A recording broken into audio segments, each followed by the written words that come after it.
क्षमता कि तुम भगवान इंद्र के दूत को परास्त कर उसे अपना गुलाम बना लो और वर देने के लिए विवश कर दो, क्या तुम्हारे पास भी है? राजा विक्रमादित्य की तरह वो 4 शक्तिशाली वीर जो तुम्हारे बस एक इशारे पर तुम्हारे लिए कुछ भी कर दें।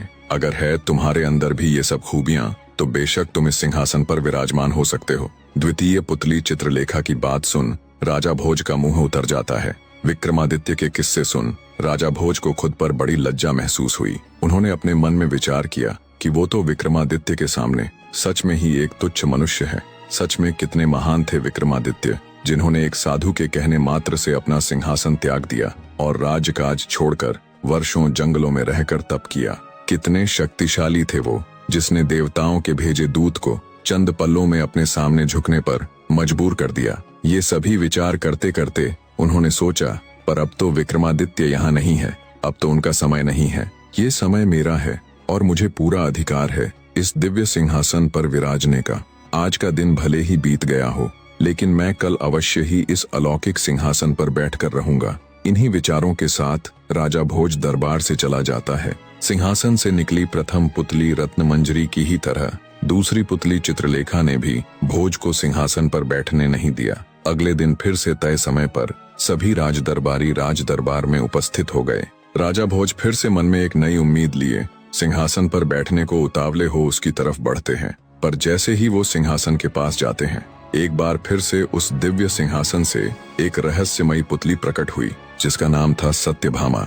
राजा भोज को सिंहासन की तरफ बढ़ता देख तीसरी पुतली सत्यभामा गरजती हुई बोली, रुकिए राजा भोज, इस सिंहासन पर बैठने से पहले ये तो जान लो कि क्या तुम इसके योग्य हो भी कि नहीं। जिस महान व्यक्ति का ये सिंहासन था, क्या तुम भी उसके जितने योग्य हो? पुतली की बात सुन राजा भोज के कदम एक बार फिर जहाँ के तहाँ रुक जाते हैं। सिंहासन से निकली तीसरी पुतली सत्यभामा अन्य पुतलियों की ही तरह राजा भोज को वीर विक्रमादित्य का किस्सा सुनाना प्रारंभ करती है। तो सुनो राजन, एक लड़की की नई नई शादी हुई थी। सुहाग रात वाली रात वो सुहाग सेज पर बैठकर अपने पति का इंतजार कर रही थी। तभी कुछ दासियां वहां आई और उसे पकड़कर घर के नीचे बने तल घर में ले गई।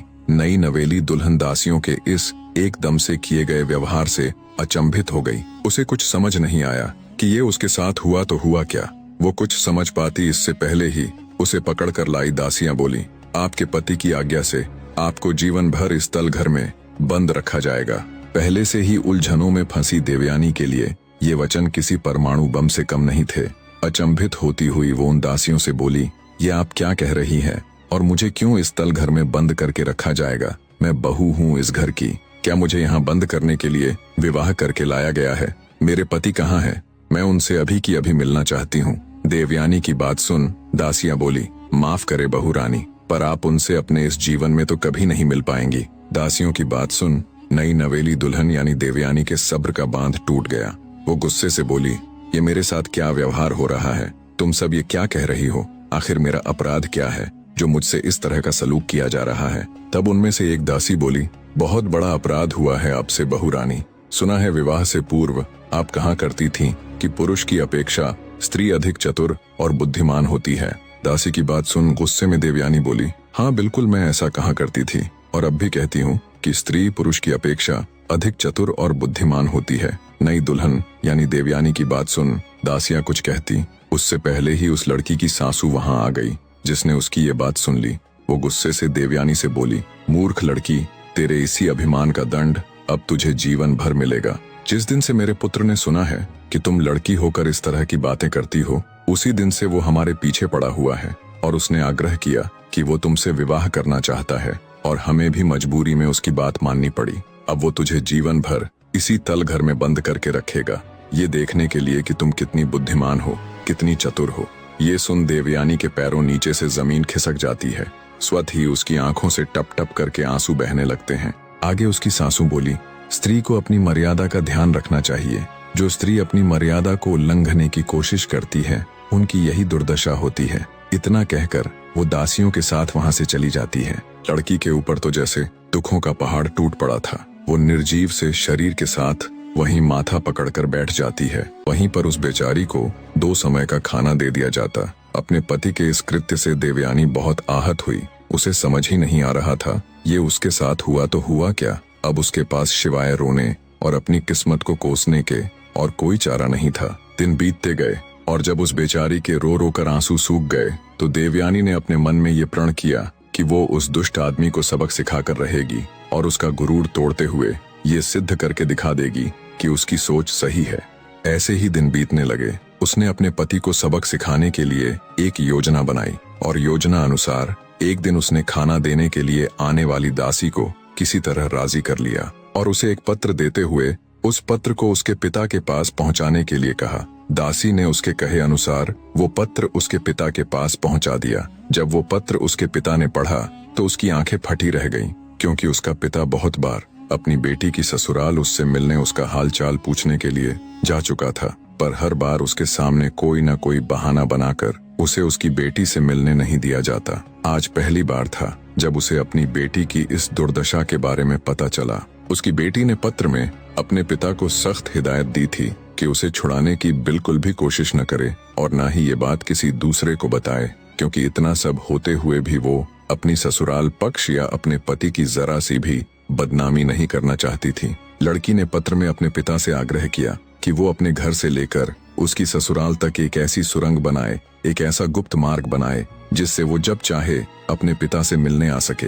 अब लड़की का दुखियारा पिता बेचारा मरता क्या न करता। उसने अपनी बेटी के कहे अनुसार सुरंग बनानी शुरू कर दी और कुछ महीनों बाद वो इसमें सफल भी हो गया। एक दिन हमेशा की तरह लड़की बेचारी गुमशुम सी बैठी हुई थी। तभी उसे जमीन के अंदर कुछ ध्वनि सुनाई दी। कुछ ही देर में उस गुप्त मार्ग के जरिए उसका पिता उसकी आंखों के सामने था। बहते नेत्रों के साथ लड़की भागकर अपने पिता से लिपट गई। देवयानी का पिता उसकी हालत देख अत्यंत दुखी हुआ।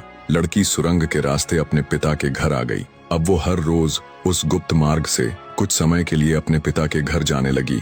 जाने कितने दिनों कितने महीनों बाद उसके चेहरे पर मुस्कान लौटी थी और उसने खुली हवा का एहसास किया था। अब वो स्त्री हर रोज उस सुरंग के जरिए अपने घर आने जाने लगी। स्त्री ने अपने पति को सबक सिखाने के लिए ग्वालन का रूप बना लिया और पिता की सहायता से नगर के बाहर एक छोटा कच्चा मकान बनवा लिया और कुछ गाय भी पाल ली। अब वो ग्वालन के वेश में अच्छी तरह से बन ठन कर अपने पति को रिझाने के लिए उसके आसपास रहकर, जहां वो अपनी मित्र मंडली के साथ उठता बैठता था, दूध बेचने लगी। आखिरकार जैसे उसने सोचा वैसा ही हुआ। उसके पति की निगाह उस पर पड़ ही गई। वो उसके रूप रंग पर इतना मोहित हो गया कि अब तो वो हर रोज उसके आने के समय उसे क्षण भर देखने के लिए वहां बैठने लगा। कई दिन ऐसे ही गुजर गए। तब ग्वालन का वेश धारण किए देवयानी ने खुद ही शुरुआत कर दी और एक दिन दूध देने के बहाने उससे बोली, दूध ले लीजिए ना मालिक, बस थोड़ा सा ही बचा है। अब हर रोज दूध के बहाने उनकी मुलाकात होने लगी। इसी बीच उनमें थोड़ी बहुत बातचीत भी हो जाती। ऐसे ही उनका प्रेम प्रसंग आगे बढ़ने लगा। एक दिन बातों ही बातों में बनिए के लड़के ने उस ग्वालन से अपने प्यार का इजहार कर दिया। अंधे को क्या चाहिए, दो आंखें। ग्वालन यानी देवयानी ने बिना समय गवाए उसका इजहार स्वीकार कर लिया। बनिए का लड़का अब हर रोज रात को नगर से बाहर बने ग्वालन के ठिकाने पर जाने लगा। अब हर रोज का यही प्रसंग था। देवयानी सुरंग से होती हुई अपने घर आती और वहां से ग्वालन का वेश धारण कर अपने पति से मिलती। ऐसे ही उन दोनों को मिलते मिलते काफी समय बीत गया।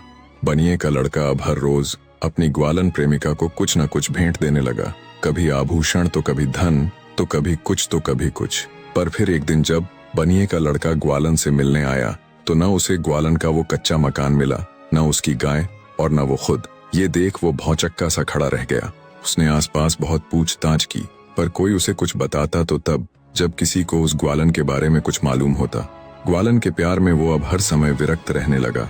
उधर ग्वालन यानी देवयानी का उससे मिलना बंद करने के दो कारण थे। एक तो वो उसे बिछड़ने का एहसास करवाना चाहती थी और दूसरा कारण ये कि वो माँ बनने वाली थी। एक दिन जब दासियां उसे खाना देने आई तो वहां एक नवजात बच्चे को देवयानी की गोद में खेलता देख दंग रह गई। आखिर वो तो 2 साल से तल घर में बंद थी, तो फिर ये बच्चा कहाँ से आया। वो तुरंत भागी भागी अपनी मालकिन के पास गई और उसे सारी परिस्थिति से अवगत करवाते हुए बोली, माँ जी, अपनी बहू को बच्चा हुआ है।